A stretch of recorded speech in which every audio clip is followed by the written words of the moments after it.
বিসমিল্লাহির রহমানির রহিম। প্রিয় স্টুডেন্ট, আসসালামু আলাইকুম।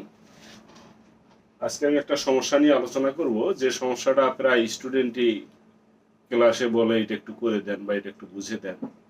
এরকম একটা সমস্যা দশম শ্রেণীর সাধারণ গণিত অনুশীলনী 3.5 নম্বর 32। এই প্রবলেমটায় বলা আছে যে মিষ্টির উপর মূল্য সংযোজন কর, যাকে ভ্যাট বলা হয়, যদি X% হয়, তাহলে একজন বিক্রেতা ভ্যাট সহ পি টাকার মিষ্টি বিক্রয় করলে তাকে কত ভ্যাট দিতে হবে। অর্থাৎ এখান থেকে একটা প্রশ্ন এখানে করা হচ্ছে। এই প্রশ্নতে বুঝতে হবে যে এই এক্স আর পি এর মাধ্যমে আমাকে কত ভ্যাট দিতে হবে সেটা বের করতে হবে। এখানে কিন্তু কোনো মান নেই, এখানে উত্তরের মধ্যে পি আর এক্সই থাকবে। তারপর বলা হচ্ছে যদি এক্স এর মান 15, পি ইকুয়াল 2300 হলে ভ্যাটের পরিমাণ কত। অর্থাৎ এক্স এর মান 15 এবং পি এর মানটা যদি 2300 টাকা হয়, তাহলে ভ্যাটের পরিমাণটা কত হবে। তাহলে প্রথমে আমাদেরকে এক্স আর পি এর মাধ্যমে ভ্যাটের পরিমাণটা বের করতে হবে, এটা একটা অ্যান্সার। তারপর ওখানে এক্স আর পি এর মান বসায় দিলে ওখানে টাকার পরিমাণটা আসবে, ওইটা হলো আরেকটা অ্যান্সার। তারা বলতে পারি এটা বিভিন্ন নিয়মেই করা যায় অঙ্কটা, কিন্তু এটা সহজ এবং সংক্ষিপ্ত নিয়মটাই আমি এখানে তুলে ধরবো।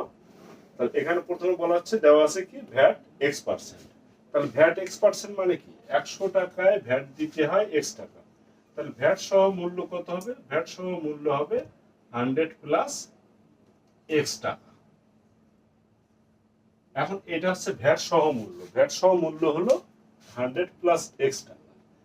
এখানে বলতেছে যে বিক্রেতা ভ্যাট সহ পি টাকার মিষ্টি বিক্রয় করলো। তার মানে পি টাকার মিষ্টি বিক্রয় করলো, তার মধ্যে মিষ্টির মূল্য আছে এবং ভ্যাটও আছে, এই দুইটা মিলে।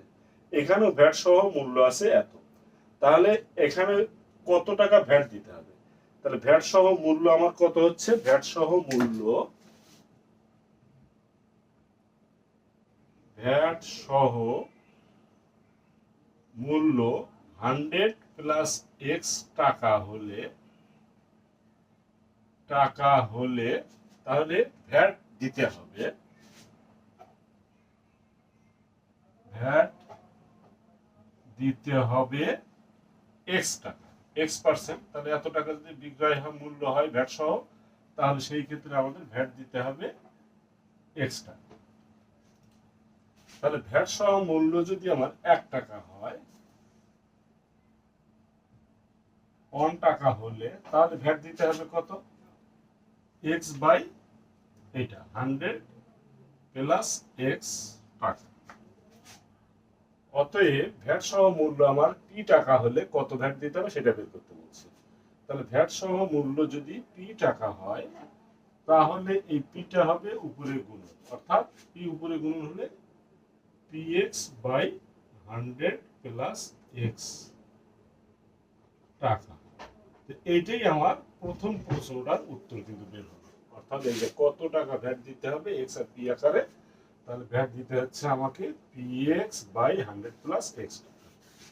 এখন নেক্সট অংশটাতে বলছে কি যে এক্স ইকুয়াল 15 এবং পি ইকুয়াল 2300। অর্থাৎ এক্স এর মান যদি 15 হয় এবং পি এর মান যদি 2300 টাকা হয়, তাহলে ভ্যাটের পরিমাণ কত। তাহলে আমরা জাস্ট এই মানটা ওখানে বসায় দেব। অতএব P X by 100 plus X equal, এখানে পির মান হলো 2300 গুণন এক্স এর মান হলো 15, আর নিচে 100 প্লাস এক্স এর মান হলো 15। তাহলে উপরে 2300 গুণন 15, নিচে আসলো 100। তাহলে 115 দিয়ে এটাকে কাটলে 115 দুগুণ 230 অর্থাৎ 20 হয়। অর্থাৎ 115 কে 20 দ্বারা গুণন করলে 2300 হবে। আবার 20 দিয়ে 15 কে গুণন করলে 15 দুগুণ 30 হবে 300 টাকা। তাহলে আমার ভ্যাটের পরিমাণ দাঁড়াচ্ছে এখানে 300 টাকা। এইটাই আমার আরেকটা আনসার। আপনার এই 3-4 লাইনের মধ্যেই অঙ্কটা করা সম্ভব।